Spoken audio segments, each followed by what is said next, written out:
Assalamualaikum warahmatullahi wabarakatuh. Alhamdulillah hamdan katsiran thayyiban mubarakan fi kama yuhibbu rabbuna wa yarda. Asyhadu an la ilaha illallah wahdahu la syarikalah wa asyhadu anna Muhammadan abduhu wa rasuluh. Ikhwani fillah hibba azani Allah wa iyyakum uhibbukum fillah. Insyaallah siang ini kita tematik yaitu tentang wajibkah kita bermadzhab. Ya, mungkin bagi kita tidak asing kata mazhab dan kita juga kenal tokoh-tokoh ya yang dikaitkan atau yang dianggap mereka adalah para ulama ya yang melopori mazhab-mazhab yang kita kenal. Di antaranya ya Imam Abu Hanifah, Imam Malik, Imam Syafi'i dan Imam Ahmad. Namun sebelum kita membahas atau bagaimana jawaban tersebut, ada baiknya ya kita membahas suatu di dalam muqaddimah Shahih Fiqh Sunnah yang disusun oleh Abu Malik Sayyid Salim, di mana di sana diceritakan atau ditulis beberapa riwayat sehingga sampai terbentuknya atau yang kita kenal dengan mazhab itu. Itu yang pertama tentang al-fiqhu fi adin Nabi sallallahu alaihi wasallam. Ilmu fikih di zaman Nabi sallallahu alaihi wasallam. Ya, yaitu lam yakun al-fiqhu fi zamanihi asy-syarif madunan. Yaitu pada zaman itu tidak ada ilmu fikih yang dikumpulkan atau mudawwinan yang ditulis sebagaimana kita kenal sekarang. Ya, Nabi SAW ketika itu langsung mengajarkan para sahabat, sahabat bertanya, sahabat melihat, ya sahabat mencontoh, mengikuti. Maka tidak ada yang namanya pelajaran fikih. Terus ada seperti yang kita kenal sekarang tentang syarat sholat, rukun sholat, wajibnya sholat, apa-apa yang diwajibkan di dalam sholat, begitu juga tentang toharo dan seterusnya. Nah, namun masalah tidak sepelik ketika wafatnya Rasulullah SAW. Rasulullah adalah mufti yang berfatwa kepada para sahabat, dan sahabat pun tidak pernah bertanya tentang hal-hal apakah ini rukun atau wajib ya atau syarat, dan tidak.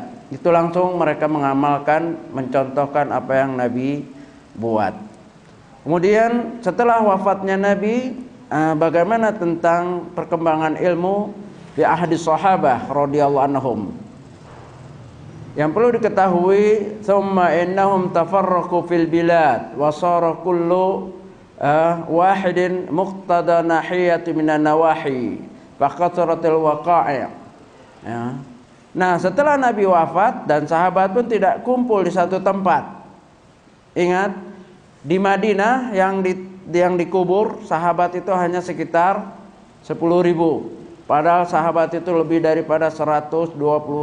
Kemana yang lainnya? Ya tentu tersebar di berbagai daerah. Kita ingat Abu Ayyub Al-Ansari di pilar-pilar Konstantinopel. Ya, jadi sahabat tidak di satu tempat. Ada yang di Syam, ada yang di Yaman, ada yang di Kufa, Baghdad. Ya, ada yang di Mesir dan seterusnya. Nah, ketika itu Nabi telah wafat, sahabat bertebaran. Innahum tafarraqu fil bilad. Mereka berada di berbagai tempat. Inilah asbabu khilafis sahaba waswarahu.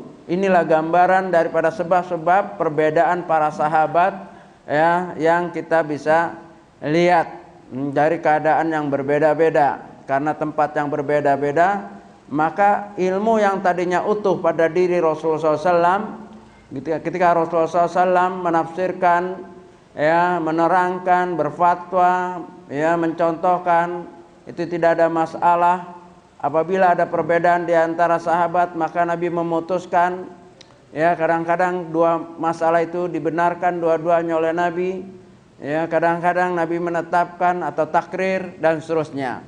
Maka ketika Rasulullah SAW wafat, ya, maka terjadilah Ya, perbedaan pendapat, ya, tentunya bukan masalah akidah, masalah fikih. Maka saat itu sudah dikenal, ya, pendapat sahabat fulan, ya, yang dikenal dengan mazhab fulan, mazhab sahabat fulan. Ya, kadang-kadang Aisyah berbeda dengan Ibnu Umar dalam beberapa masalah, begitu juga Anas bin Malik dan seterusnya. Nah, di sini yang perlu kita ketahui, keadaan seperti itu dalam kondisi yang keterpaksaan karena keterbatasan informasi yang sudah tersebar dibawa oleh para sahabat, dan tidak ada satu sahabat pun yang menghafal ucapan Nabi dari A sampai Z atau melihat perbuatan Nabi dari A sampai Z. Satu sahabat, dia mungkin A sampai C, tapi C sampai seterusnya sahabat lain. Ya, contohnya urusan dalam rumah Aisyah lebih alim, lebih faqih dibanding yang lain, dan urusan antara safar, wudu itu Anas bin Malik. Urusan yang paling persis kalau di luar mencontoh adalah Ibnu Umar. Jadi sahabat itu memegang bagian-bagian tertentu yang ini semua keutuhannya adalah dari pribadi Rasulullah SAW. Nah, mulailah dikenal, ya, pemahaman atau fikih dari sahabat fulan. Ya, maka fasara kulli alim minat tabi'in madhab ala hayalihi fantasib fi kulli biladin imam mitlu Sa'id ibn Musayyab wa Salim ibn Abdullah ibnu Umar fil Madinah. Setelah Nabi meninggal, sahabat adalah orang yang alim menjadi rujukan. Ya, siapa orang setelahnya? Tabi'in. Maka tabi'in mengambil guru-guru dari para sahabat, dan masing-masing berbeda sesuai dengan tempatnya. Tadi sahabat tidak berada dalam satu tempat, ya, terpisah-pisah. Maka setiap tabi'in mengambil mazhab dari sahabat masing-masing yang terdekat, yang dianggap paling faqih. Ya. Nah, zaman tabi'in kita kenal Sa'id ibn Musayyab, Salim bin Abdullah ibnu Umar di Madinah. Ya, Az-Zuhri wa Yahya ibn Sa'id wa Rabi'ah ibn Abdurrahman, ya, dan yang lainnya. Wa Atta ibnu Abi Rabah di Mekah. Wa Ibrahim An-Nakhai wa Sya'bi bil Kufa di Kufa. Wal Hasan di Basra wa Tawus al-Basri atau Basra wa Tawus ibnu Kisan bil Yaman di Yaman. Wal Makhul di Syam. Jadi sahabat atau tabi'in dari sahabat yang tertinggal setelah Nabi wafat, itu mereka menjadi alim atau menjadi pengajar yang diambil oleh tabi'in masing-masing. Nah, disinilah mulai ada bahasa mazhab. Mazhaba fulanu fi amri syai'. Mazhab itu sebetulnya singkatan daripada mazhaba, seperti bismillah, biismillahi, ya kan? Enggak ada bismillah, itu enggak ada asalnya. Awalnya dari biismillah. Maka dengan bismillah. Mazhab juga begitu. Mazhaba jadi mazhab, pendapat ulama fulan terhadap sesuatu. Nah, tadi tabi'in dengan sahabatnya masing-masing. Nah, setelah itu tabi'in, setelah tabi'in ada tabi'in, yaitu al-fiqhu ba'da ahdi tabi'in. Fikih setelah zaman tabi'in, yaitu tabi'in. Nah, ini yang kita kenal, ya, seperti di Madinah, ya, adalah Malik, Imam Malik, dengan sahabat-sahabat tertentu atau tabi'in tertentu yang menjadi rujukan. Dan begitu juga di Kufa, Abu Hanifah, ya, yang beriltizam atau mulazamah dengan mazhabnya Ibrahim An-Nakhai dan seterusnya. Begitu juga di Mekah. Nah, dari sinilah munculnya mazhab yang kita kenal selama ini. Jadi mazhab muncul itu karena keterbatasan, karena nggak ada alternatif lain, ya, bukan karena tujuan ulama bermazhab membikinkan mazhab, itu bukan. Beda dengan pengikutnya, atau yang ta'assub merasa seolah-olah itulah tujuan ulama mendirikan mazhab. Bukan, karena keterbatasan. Satu, sahabat tadi kehidupannya terpisah di berbagai negeri. Berarti apa? Informasi terbatas. Orang yang di Mekah, ya, yang hanya sekitar dengan sahabat yang ada di Mekah, san tabi'in yang ada di Mekah, terus dengan tabi'in. Orang yang di Madinah, yaitu yang meraih ilmu dari sahabat yang ada di Madinah, dan tabi'in di Madinah, kemudian tabi'in mengikutinya, jadilah mazhab Maliki, Imam Malik, ya.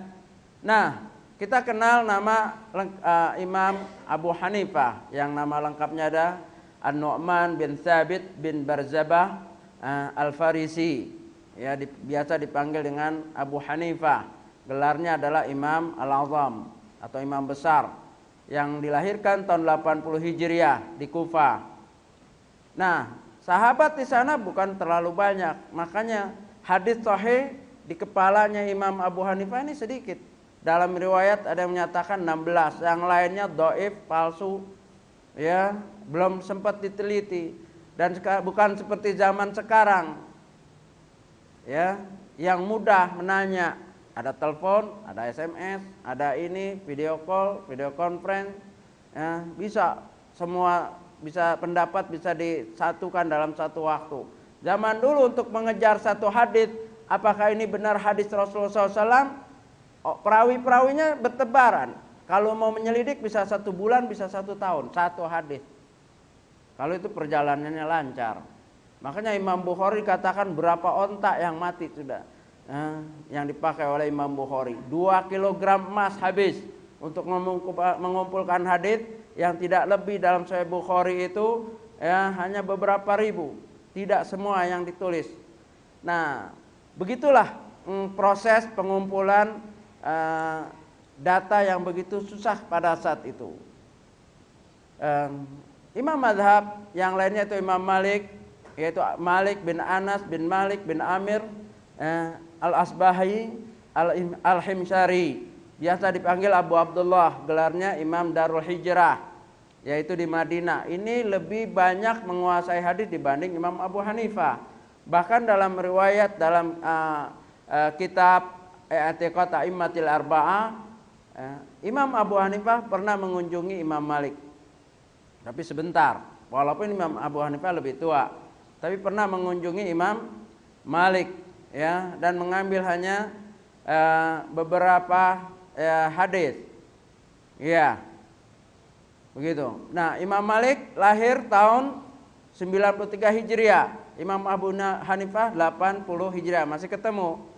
Nah, makanya Imam Abu Hanifah pernah mengunjungi.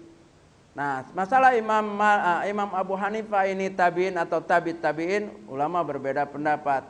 Ada yang menyatakan Imam Abu Hanifah pernah sempat ketemu Ali radhiyallahu anhu, maka kalau ketemu berarti tabi'in. Kalau nggak ketemu tabi'in. Yang lainnya tabi'in. Begitu juga Imam Syafi'i yang nama lengkapnya Muhammad bin Idris bin Abbas bin Utsman, disebahkan dengan Syafi'i bin Syaib bin Ubaid bin Hisham bin Abdul Muttalib bin Abdul Manaf bin Qusay sampai kepada keturunannya atau ke atasnya Nabi SAW. Maka Quraisy, imam yang Quraisy yang nasabnya sama dengan Nabi adalah Imam Syafi'i. Dan kita kenal, ya, beliau lahir tahun 150 Hijriah ketika wafatnya Imam Abu Hanifah, ya. Dan seterusnya adalah Imam Ahmad bin Hambal, nama lengkapnya adalah Ahmad bin Hambal Asy-Syaibani Al-Marwazi, biasa dipanggil Abu Abdullah karena anaknya Abdullah, ya, Abdullah bin Ahmad bin Hambal, tapi anaknya tidak lebih cerdas daripada bapaknya, makanya kurang terkenal, ketutup sama bapaknya, ya. Nah ini yang dikenal dengan imam ahli sunnah, karena di antara 4 imam yang paling menguasai hadis adalah Imam Ahmad. Di kepalanya ada 400.000 hadits berserta sanad dan 2 juta tanpa sanad. Ya, 400.000 hadits dengan sanad. Maka Imam Syafi'i, ketika Imam Ahmad berguru dengan Imam Syafi'i, Imam Syafi'i mengakui 2 murid dan guru yang saling memuji. Kalau Imam Ahmad ditanya bagaimana, ditanya oleh anaknya yaitu Abdullah bin Ahmad bin Hambal, bagaimana Imam Syafi'i? Imam Ahmad menjawab, Imam Syafi'i kayak matahari, asyams, luas ilmunya. Tapi Imam Syafi'i yang dipuji oleh Imam Ahmad, kalau lagi ditanya tentang hadits, Imam Syafi'i bilang, tanyalah pemuda ini, dia lebih alim masalah hadits. Imam Ahmad digitukan oleh Imam Syafi'i. Imam Syafi'i itu umur 15 sudah menjadi mufti. Majelisnya yang diduduki adalah majelisnya Ibnu Abbas. Jadi yang mewarisi majelisnya Ibnu Abbas itu apa? Imam Syafi'i. Tapi Imam Syafi'i kalau menurut masalah hadis langsung diserahkan kepada Imam Ahmad. Padahal Imam Ahmad kagumnya seperti itu. Nah, seterusnya yang kita bahas, apakah sekarang ini kita wajib mengikuti salah satu mazhab? Ya, ulama di dalam hal ini berbeda pendapat. Dalam artian ada yang wajib, ada yang tidak. Yang rajih adalah tidak. Yang kuat pendapat adalah tidak wajib. Kenapa? Nah ini, tadi mazhab itu terbentuk karena keterpaksaan, karena susahnya mengumpulkan informasi yang lengkap. Ini dibuktikan dengan sejarah para ulama. Ketika hadis mudah terkumpul pada zaman siapa? Imam Bukhari. Tahun berapa Imam Bukhari? 250 Hijriah. Imam Bukhari sudah tidak bermadzhab, walaupun asalnya adalah mazhab Hambali. Setelah itu beliau punya fikih sendiri, makanya disebut Imam Bukhari. Ya, banyak pertentangan, perbedaan pendapat dengan mazhab sebelumnya. Ya, karena apa? Karena ketika zaman Imam Bukhari sudah lebih mudah hadis itu terkumpul. Ya, dari Imam Ahmad, dari ini, dari dikumpulkan terus diteliti, ya, sampai habis 2 kilogram emas. Maka Imam Bukhari nggak taklid dengan imam-imam sebelumnya. Begitu juga Imam Muslim, Imam Al-Hadits tidak ada yang taklid dengan mazhab. Nah, dari sini ada yang haram bermazhab seperti para imam, para orang yang mampu di dalam ijtihad. Ya, sebagaimana kama qala Ibnu Taimiyah dalam fatwanya, manusia ini dibagi-bagi dalam masalah berpegang dengan mazhab. Ada yang haram, ya, karena dia mempunyai kudrah, kemampuan untuk istimbat, istimbatul ahkam, ini haram. Ya, ada yang boleh, ya, ada yang boleh, atau yang mesti, yang harus berpegang. Kenapa? Satu daerah, misalkan di dalam satu daerah, ya, dakwah tidak pesat sampai. Yang datang ke daerah itu cuma seorang dai yang bermazhab Syafi'i, nggak ada mazhab lain, dia aja sendiri. Ya, terus dia mengajarkan, orang itu nggak kenal guru lain kecuali dia. Ya, dia yang bermazhab Syafi'i. Maka pada saat itu orang yang di situ ya wajib berpegang. Mau pegang apa lagi? Ya, karena nggak ada lagi. Nah, inilah Ahlussunnah wal Jamaah. Bahkan suatu daerah yang tidak sampai dakwah, tidak dikenal Islam, nah, kata Muhammad tidak didengar, ini tidak dikafirkan oleh Ahlussunnah wal Jamaah. Ya kan gitu. Karena hadisnya dalam hadis riwayat Muslim, ma min ahadin hadhil ummah yasma'u bi tsumma la yu'minu bi yahudiyyun wala nasraniyun illa dakhalan nar. Tidaklah satupun dari umat ini yang mendengar aku dan juga dia tidak beriman kepada aku, baik Yahudi maupun Nasrani, maka dia mesti masuk jannah. Kalau dia mendengar, masuk neraka. Kalau dia mendengar, dia tidak beriman, neraka, baik itu Yahudi maupun Nasrani. Sebaliknya Ahlussunnah wal Jamaah, kalau tidak pernah mendengar kata Muhammad, Islam, maka tidak dihukumkan. Hukumnya ala masyiatillah, atas kehendak Allah nanti di pengadilan di hadapan Allah. Ada yang masuk surga, ada yang masuk neraka sesuai ujian di hadapan Allah. Inilah akidah Ahlussunnah wal Jamaah. Berbeda dengan Mu'tazilah yang menyatakan bahwa akal bisa meraih kebenaran. Tidak. Kebenaran itu milik Allah, yang Allah berikan, yang Allah beri hidayah kepada sesiapa yang Allah kehendaki, ya, yang akalnya juga berusaha dan orangnya juga berusaha untuk menghendaki hal itu. Nah, selanjutnya kita balik lagi. Maka dalam hal ini ada memang yang diwajibkan untuk daerah-daerah tertentu.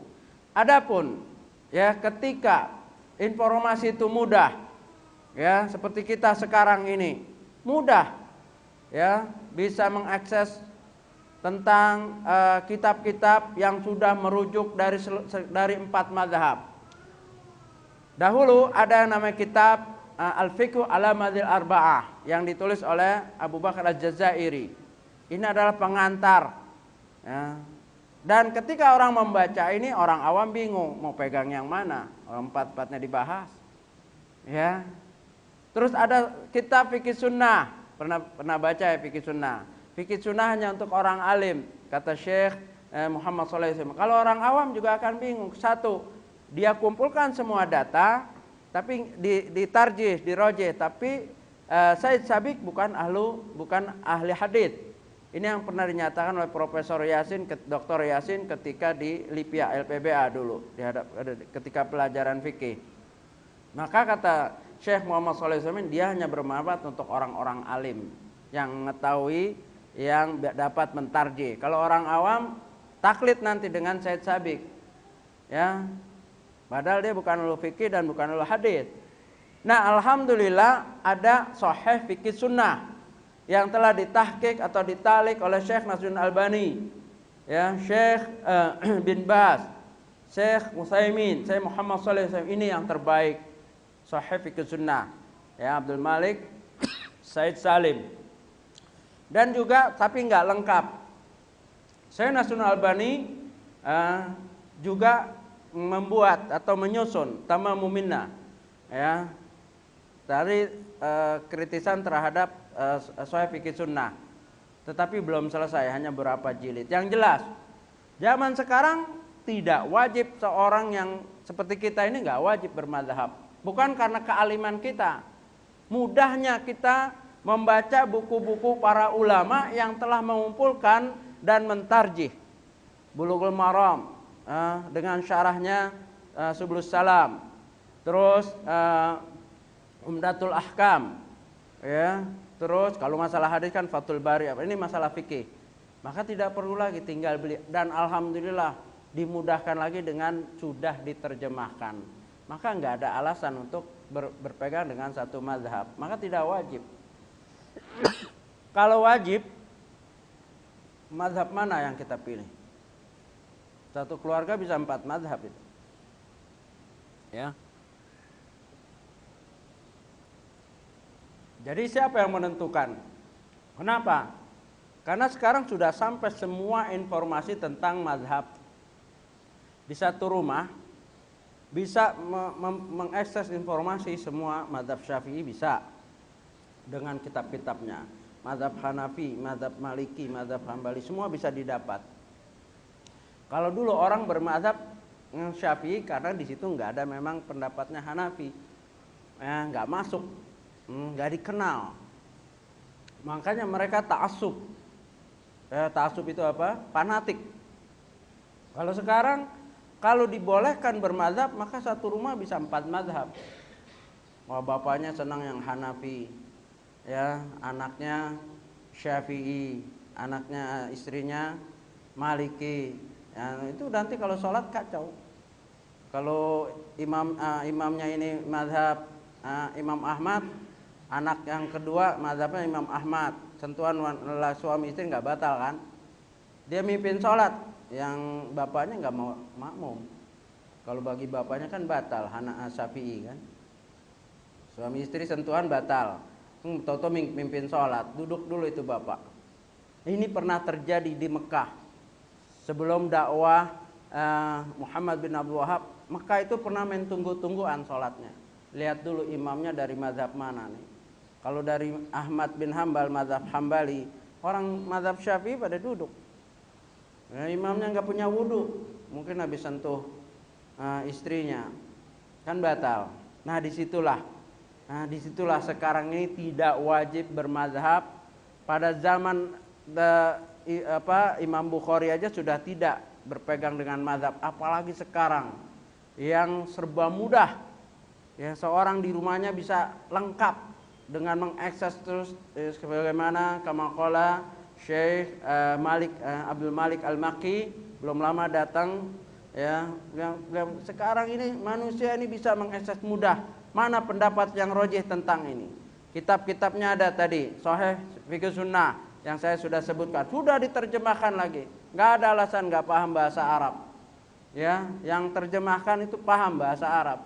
Ya, dan satu tim, tidak sembarangan. Ya, jadi nggak ada alasan. Ya, nah inilah dari sini kita juga perlu ingat bahwa aqwal ulama bukan menyemangatkan untuk bermazhab. Ya, begitu juga firman Allah, hadits Nabi. Ya, ini banyak, nggak mungkin kita baca semua. Di antaranya aja, ya, di antaranya surat Al Imran ayat 30. Qul in kuntum tuhibbunallaha fattabi'uni yuhibbukumullah wa yaghfir lakum dzunubakum. Katakanlah jika kamu benar-benar mencintai Allah, ikutilah aku. Niscaya Allah mengasihi dan mengampuni dosa-dosamu. Bayangkan, ikutilah aku siapa? Rasul, bukan ikuti Imam Syafi'i, ikuti Imam Malik. Tidak ada satupun ayat memerintahkan kita untuk mengikut mazhab, tidak ada.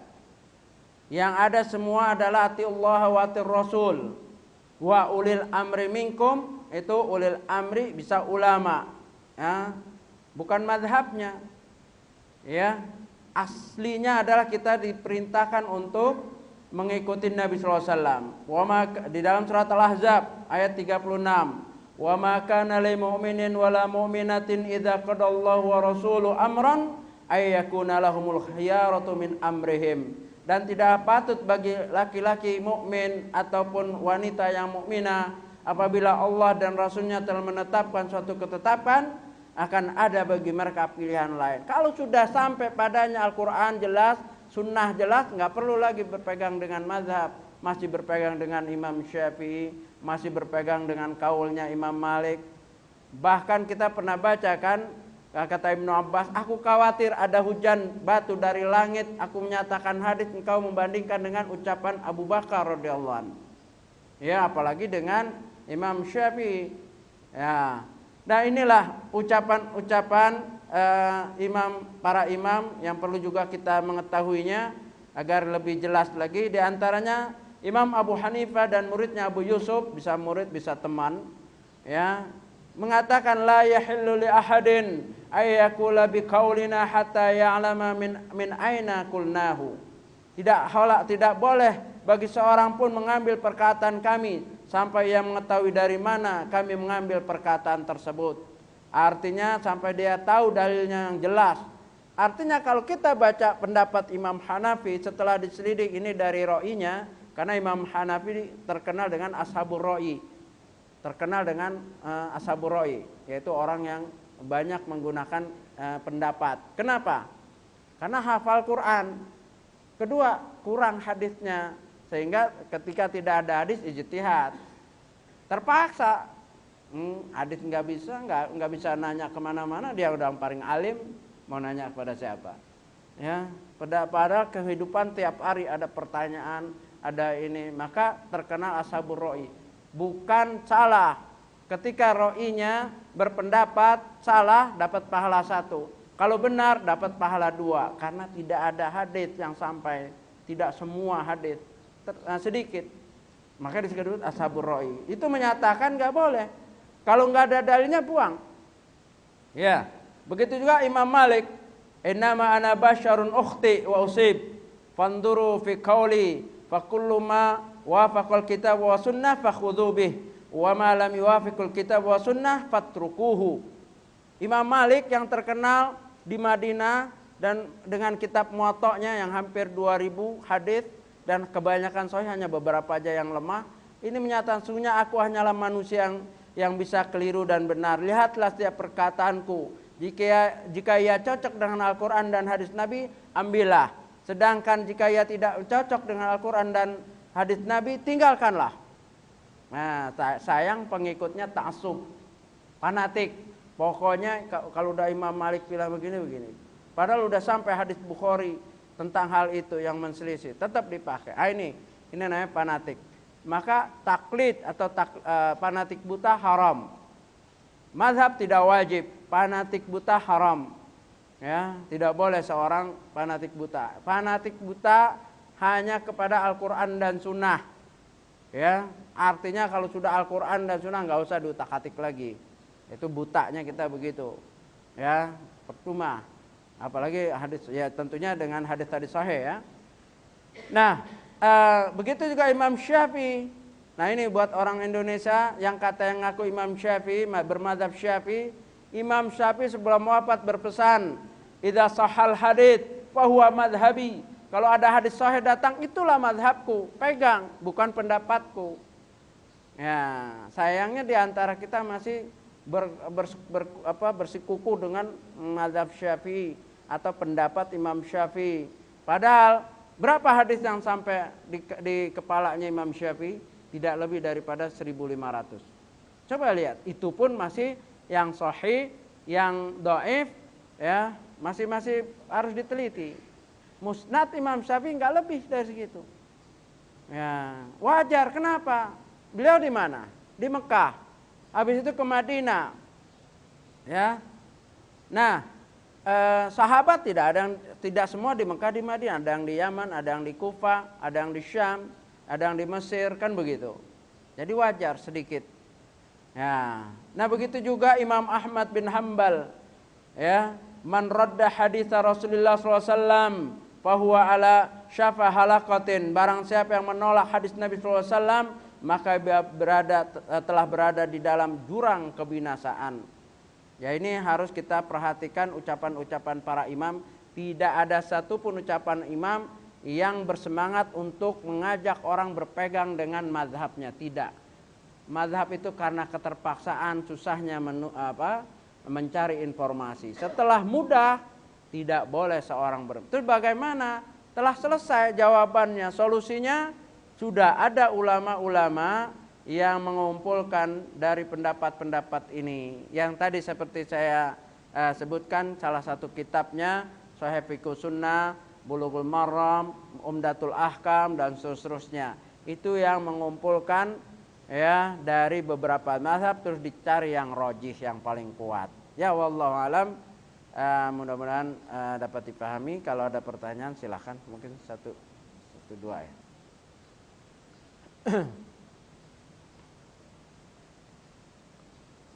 Nah, ini wajibnya kita memiliki kitab-kitab seperti itu yang saya sebutkan. Jangan kitab fikih lagi. Jangan berpegang dengan kitab fikih Imam Syafi'i.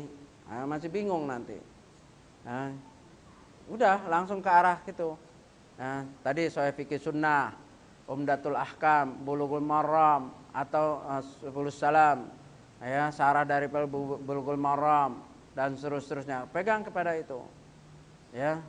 Karena kita nggak bisa Al-Quran terus Sahih Bukhari, Sahih Muslim, gabunginnya gimana? Ya, nggak cukup waktunya. Sudah ada orang yang lebih alim dari kita, dan itu ulama yang sudah bersungguh-sungguh. Nah, kalau tentang sifat sholatun Nabi, Syekh Nasruddin Albani sifat sholatun Nabi, Syekh bin Bas rahimahullah sifat sholatun Nabi, Syekh Muhammad sallallahu alaihi wasallam, atau sifatul mu'min, Dr. Said Al-Qahtani, ensiklopedi salat, ataupun Al-Akhta Ba'dal Musallin, Syekh Hasan Salman, Syekh Hasan Masur Salman. Itu sudah dari 4 mazhab dipilih yang terkuat. Nah, puasa juga begitu, sifat saumun Nabi, banyak itu. Jadi tinggal itu. Dan nggak ada istilah tidak mampu. Tidak mampu apa? Tidak mampu bahasa Arab, udah diterjemahkan. Tidak mampu beli, bisa jual rumah. Nah, nggak ada istilah nggak mampu. Ulama dulu itu untuk mengumpulkan itu ada yang jual tanah, ada yang jual rumah untuk mengumpulkan hadits. Ya, begitu, nggak ada istilah nggak mampu. Bisa ke perpustakaan, bisa ada yang download yang gratisan, ya, ke warnet aja. Nah, maka nggak ada istilah nggak mampu. Ya, Wallahu a'lam. Saya rasa cukup ya. Kang Adam. Subhanallah wa bihamdika asyhadu an la ilaha illa anta. Assalamualaikum warahmatullahi wabarakatuh.